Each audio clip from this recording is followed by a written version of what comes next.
Good morning అండి.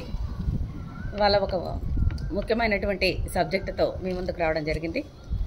రాష్ట్రంలో cinema రంగాన్ని ప్రోత్సహించేందుకు మన యొక్క కాంగ్రెస్ ప్రభుత్వము అందిస్తున్నటువంటి ప్రతిష్టాత్మక తెలంగాణ గద్దర్ ఫిలిం అవార్డులు అందుకోబోతున్నటువంటి నటీనటులు, దర్శకులు, నిర్మాతలు, సంగీత కళాకారులు, సాహిత్య కళాకారులు, సాంకేతిక నిపుణులందరికీ కూడా ముఖ్యమంత్రి రేవంత్ రెడ్డి అన్న గారి చేతుల మీదుగా మొన్న 14వ తారీఖు నాడు సినిమా రంగానికి అవార్డులు అందజేయడం జరిగింది.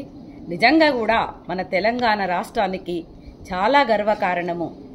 తెలంగాణ కళారంగంలో వేగు చుక్కలాంటి వారైనటువంటి గద్దర్ అన్న గారి పేరిట వివిధ విభాగాలలో సినిమా కళాకారులకు అవార్డులు అందజేయడం నిజంగా గర్వకారణం. 2014 నుంచి 24 వరకు దాదాపు 10 సంవత్సరాలు మన తెలంగాణ ఏర్పడిన 10 ఏండ్ల కాలానికి గాను ఉత్తమ సినిమాలకు అవార్డులు అందించడం, చలనచిత్ర వైతాళికుల పేరుతో ప్రత్యేక పురస్కారాలను ప్రకటించడం అభినందనీయం. అవార్డుల ఎంపికలో జ్యూరీ సభ్యుల కృషిని ముఖ్యమంత్రి అన్నగారు కూడా గుర్తించి ఈ యొక్క అవార్డును అందజేయడం జరిగింది. నిజంగా కూడా మన రాష్ట్రానికి ఎంతో గర్వకారణంగా ఉంది.